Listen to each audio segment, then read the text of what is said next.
Assalamualaikum warahmatullahi wabarakatuh. Di sini kami dari kelompok 1 akan menyampaikan sebuah materi yang berjudul Teori Basis Ekonomi.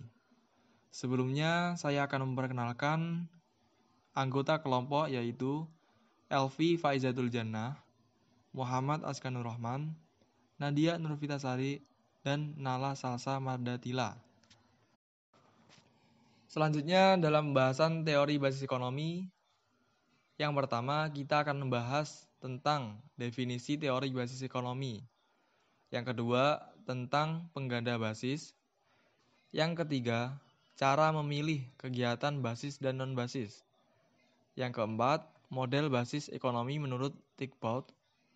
Dan yang terakhir, evaluasi atas tingkat kebasisan suatu produk. Definisi teori basis ekonomi. Pengertian sektor basis atau sektor unggulan pada dasarnya harus dikaitkan dengan suatu bentuk perbandingan, baik itu perbandingan berskala internasional, regional, maupun nasional. Dan pengertian teori basis ekonomi sendiri yang pertama dikemukakan oleh Tarigan. Menurut Tarigan, teori basis ekonomi mendasarkan pandangan bahwa laju pertumbuhan suatu wilayah ditentukan oleh besarnya peningkatan ekspor dari wilayah tersebut. Yang kedua, teori basis ekonomi dikemukakan oleh Richardson. Richardson yang menyatakan bahwa faktor penentu utama pertumbuhan ekonomi suatu daerah adalah berhubungan langsung dengan permintaan akan barang dan jasa dari luar daerah. Pengganda basis. Analisis basis dan non-basis pada umumnya didasarkan atas nilai tambah ataupun lapangan kerja. Penggabungan lapangan kerja basis dan lapangan kerja non-basis merupakan total lapangan kerja yang tersedia untuk wilayah tersebut.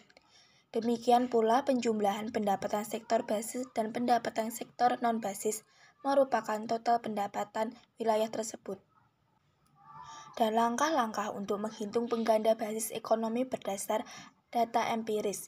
Yang pertama, mengidentifikasi tiap sektor basis dan tiap sektor non-basis dengan kesempatan kerja, masing-masing sebagai variabel daerah yang dipilih. Yang kedua, menghitung total employment dari employment tiap basis sektor dan total employment dari employment tiap non-basis sektor. Cara untuk memilah kegiatan basis dan kegiatan non-basis. Salah satu langkah menjalankan studi basis ekonomi adalah memilih dan menentukan satuan ukuran.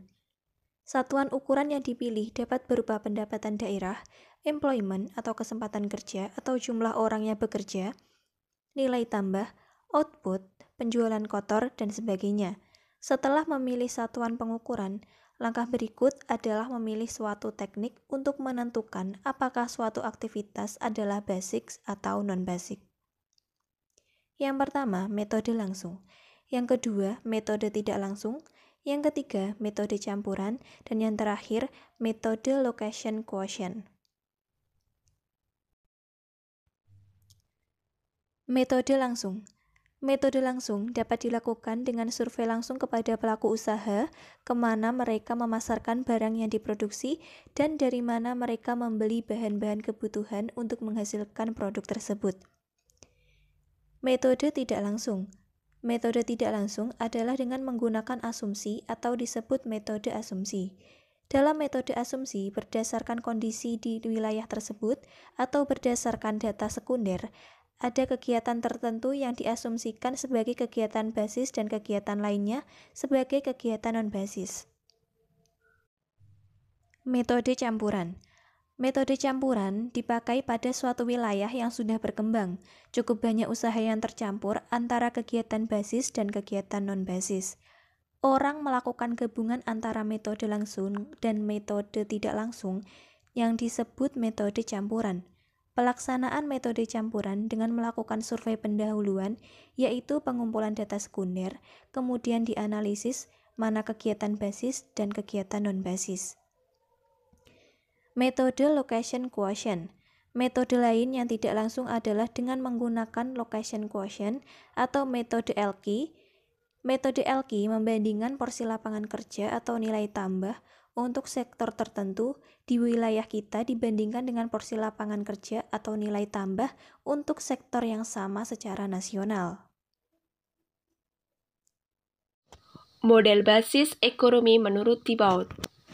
Charles M. Thibault dalam makalahnya yang berjudul The Community Economic Based Study pada tahun 1962, New York, Duncan Avram Bendavid, Regional Economic Analysis tahun 1974 menggunakan perbandingan dalam bentuk pendapatan atau income dan membuat rincian yang lebih mendalam tentang faktor-faktor yang terkait dalam pengganda basis.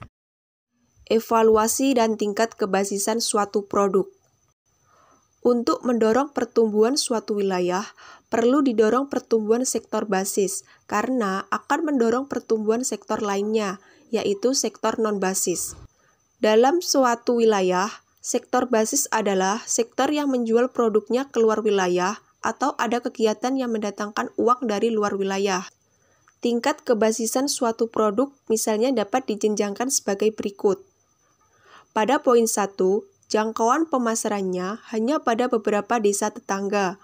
Poin kedua, jangkauan pemasarannya hanya pada beberapa wilayah kecamatan. Poin ketiga, jangkauan pemasarannya hanya pada wilayah satu provinsi. Poin keempat, jangkauan pemasarannya mencakup beberapa wilayah provinsi. Poin kelima, jangkauan pemasarannya mencakup sebagian besar wilayah ekonomi nasional dan ekspor. Poin keenam, jangkauan pemasarannya pada hampir seluruh wilayah ekonomi nasional dan merupakan ekspor tradisional. Penjenjangan di atas tidaklah mutlak. Yang sulit adalah memberi bobot antara pemasaran di dalam negeri dengan ekspor. Makin luas wilayah pemasaran suatu produk, pasarnya makin tidak mudah jenuh, yang berarti tingkat kebasisannya makin tinggi. Produk dengan tingkat kebasisan yang lebih tinggi harus diprioritaskan untuk dikembangkan karena pasarnya tidak mudah jenuh. Demikian materi yang dapat kami sampaikan. Ada kurang lebihnya kami mohon maaf. Terima kasih. Wassalamualaikum warahmatullahi wabarakatuh.